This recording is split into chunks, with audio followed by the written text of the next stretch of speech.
Hello, I'm Scott Bulkey here with Elijah Smith ahead of his fight against Aaron 2 on the Contender Series. How are you doing today? I'm doing great. I'm doing great. Yes, That's sir. that sounds good. And how are you feeling ahead of this fight? Obviously, it is a late call up. However, how are you feeling? I feel great. I mean, I trained all year, and I knew that my time was going to be coming, so I'm always ready, so I don't have to get ready. So the weight is good. Training camp, short training camp has been going good. And yeah, I can't complain. Were you already in a training camp? Because I know you had a fight coming up against Sean Mora on Yeah. the 3rd of November. So were you already training for that fight? Yeah, I was already training for that, and yeah, I don't like to take too much time off the gym, so I'm always ready. Like I said, so I don't have to get ready. So, when I got the call up, I was like, cool. I'm there. You know, it's one of those things when the UFC calls you, you don't typically say no to the UFC. Exactly. And was this a bit of a surprise getting the call up, or did you know you were getting that call up very soon? I knew that there was a chance that I could get called up. But 'cause what I got the call. They let me know about it about like 2 weeks ago or something like that. But I knew if it ran into this week, if I didn't get a yes by this week by Monday, I was like, okay, then I'm probably not gonna get the spot. So they ended up calling me last Thursday or no, last Thursday or Wednesday, one of those 2 days, and it was like, hey, we got you in, and I was like, holy shit! All right, I guess I get now. It's time to go. Now it's all for real. I'll put all my chips in the bucket, and I'm ready to go. So yeah, And and I saw that video on your Instagram of you now getting announced that you're on the Contender Series tour, Jim. How was that? it was it was it was a little it was emotional, but like a one of the best feelings of my life Yeah, because coming from a small gym to be the second person, besides my dad to, have a chance to fight for the UFC and be in the UFC or be a UFC fighter.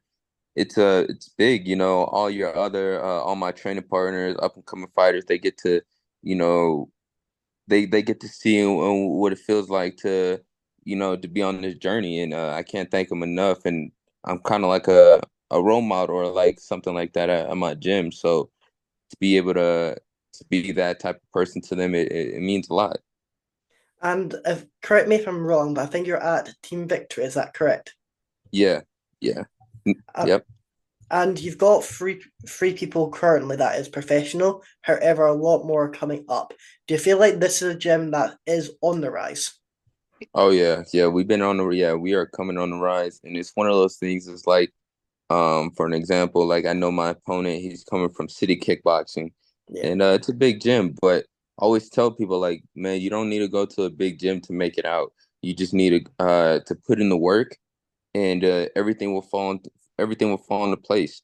Um, and that's what I feel like our gym is. You know, we cross train with other gyms like Factory X that are up in yeah. Denver. Um, we do that a lot, but really, yeah, to put our gym on the map, it means a lot. And it's also about the people in the gym as well. Like your father, he was in the UFC, so you do have that type of connection. He knows what it likes to get in. He knows how hard his journey was to get in. So he does know how to mold you to get into that UFC, which is what he's done with you. Yeah, exactly. Yeah, he's kind of like within these last 4 years, because we started this journey back in 2020, COVID, and yeah, I just kept listening to him, and whatever he told me to do, I did. And I mean, now look at us. We're one step away from being UFC fighters. And yeah, I can't thank him enough. And for anybody that's watching this, I hope this is a motivating thing for anybody that's watching this, and they can follow in the same footsteps. And in your last fight, it was a first round knockout against Josh Walker. How do you feel the fight was going up until that knockout? I know it was only lasted about 2 minutes. Yeah. I felt that fight, like going into that fight, I mean, weight cut was great. And then when I stepped in the cage, I could just feel the aura. Like when I was looking at him, it didn't feel like he was there. I don't know, like if he just didn't have a good fight camp, or maybe I just my energy and my aura. But from the bells from when the cage closed and the bell rang, it was like I was on him, and I felt like everything was firing on cylinders. And yeah, I just felt good. I felt free, man. If I can have every fight like that, I would love that. But obviously, every fight isn't gonna be like that. So I'm always preparing for the worst. And I know before that fight you were fighting with other organizations, but this was your second spell with Fury. What did No, this was actually my what? This was my that was my fourth fight with Fury because I had my pro debut. Then I fought my pro debut with Fury. Then I fought another strong guy. His name was Christian Strong. And then I fought Reyes Cortez, who was also on the Dana White Contender Series. Then I fought Demus Champa. And then I fought yeah, that was my fifth fight with Fury. Yep. yes, fifth fight, second spell, because you did leave Fury, Yep, fought exactly. twice for other organizations. Was that more of a your contract ran out, so you explored other options, or what was that about? Yeah, yeah. I was signed to a four-fight contract deal with Fury, and after the four fights, that that was it. And then I wanted to fight back in Colorado in front of my home crowd. And we were always going to sign back to Fury, but I just wanted to get two fight. I wanted to get a belt in Colorado, and then one of the fights was like right down the road from where I live. So I was like, okay, I can't turn that down. It was like 5 minutes away from my house. By the time I finished that fight, I was back at home playing Call of Duty. It was wonderful. But yeah, it was really it was just those two fights, and then we knew that we were gonna sign back to Fury because they do put on a great production, and yeah, they get fighters to the next level, as you can see. Exactly, Yeah. yeah. Yep. And how was that? How do you feel about Reyes Cortez? Obviously, you did lose to him, and he is now fighting for that title on, I think it's that card on the November the 3rd.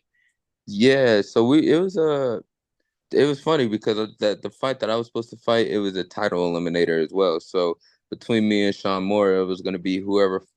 Um, I know for sure our fight was a title eliminator. So whoever won that fight was going to fight for the title next. And I think whoever Reyes Cortez and the other guy, whoever won out of the fight, they were going to. So we were going to end up fighting. I always wanted to get that loss back, just because I felt like I fought him at too early in my too early in my career.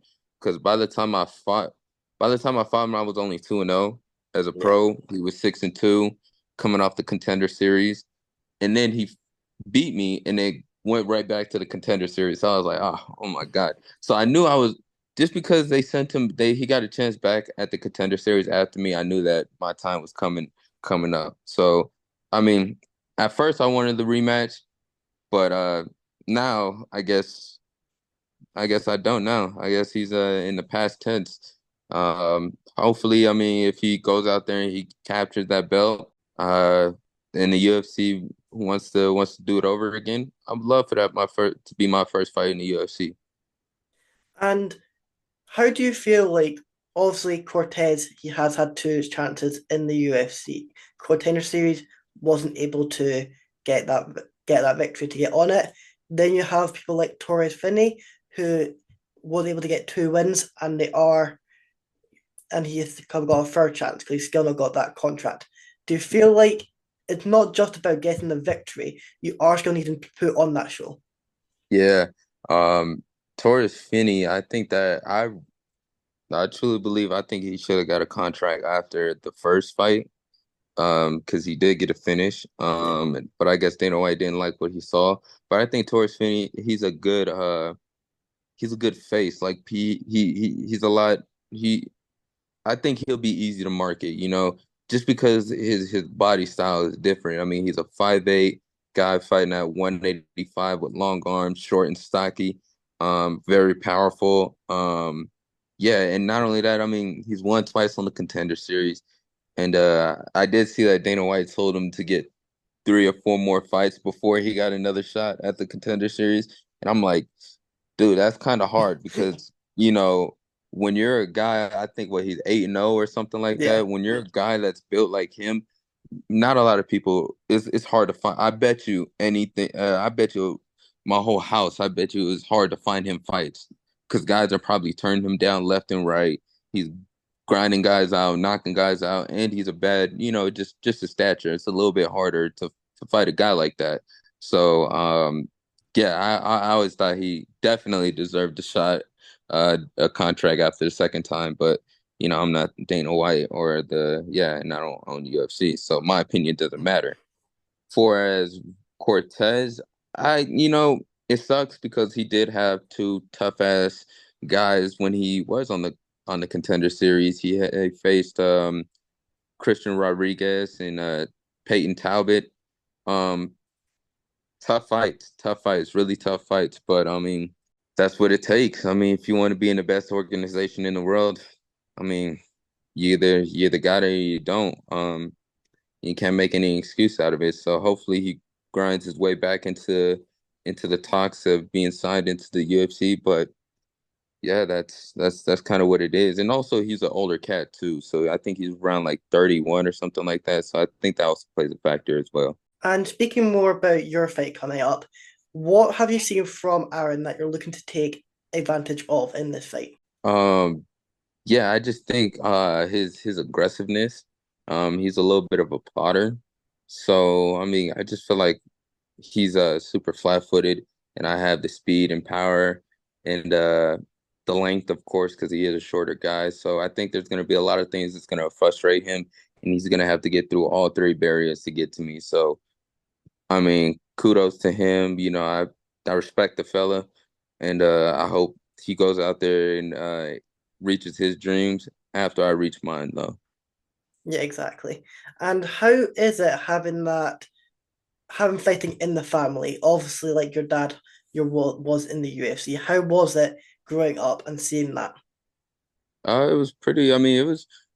I feel like I lived a normal. I mean, it was pretty normal to me.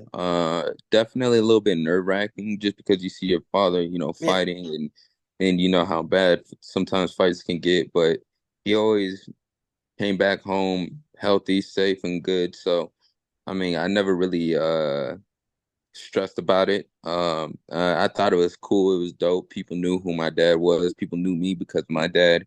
So I think that was coolest thing about it was like I just felt like the popular kid in town. But now it's time for me to make my own name for myself, and I feel like I've already been climbing towards that. And yeah, September 17th is it's a reincarnation of him and what he's been putting in work for his whole life. It's just all been put into me. exactly. And how much do you value the tape study in the game? Brother, I come from a football background and all we in American football. Yeah, And that's all we did was film study, film study, film study.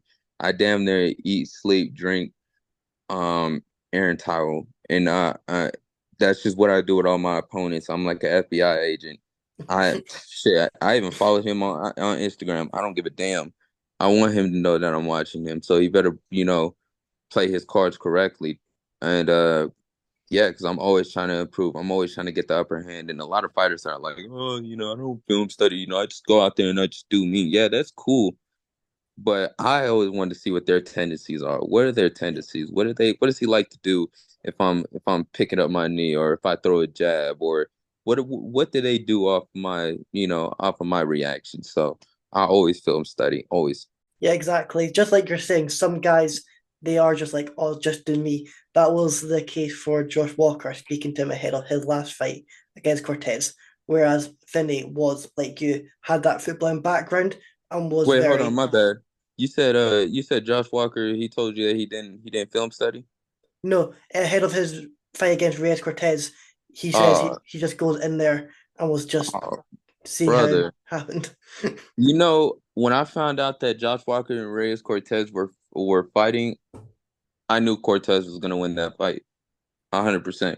Cause And talking, yeah, cause and I I was saw the talking, favorites. My bad. Go ahead. I was talking to him about how Tracy Cortez was in the main event that weekend, and he didn't even know who Tracy Cortez was. Yeah, see, that's always mind boggling to me. Because I mean, fighting from between fighting both of them, I knew Reyes Cortez had it. I was like, if he almost caught Ray, I was like, that would be the only way if he catches him with something crazy. And he almost caught him. He almost caught him. But I knew that if this fight went into deep waters, it was going to be over with. Yeah, just their fight style. Since I fought both of them, I knew that off the get go. But I've had guys tell me that they didn't even know who my pops was, which is crazy because if I was fighting me, I would know who my dad is, and I would okay, Elijah, what is his tendencies? Like I'm breaking him down. I'm figuring out the whole lineage of his family. Like I'm doing this to the T, guys. Like I'm not like people call me crazy. My girlfriend might think I'm crazy, but yeah, that's just what I do.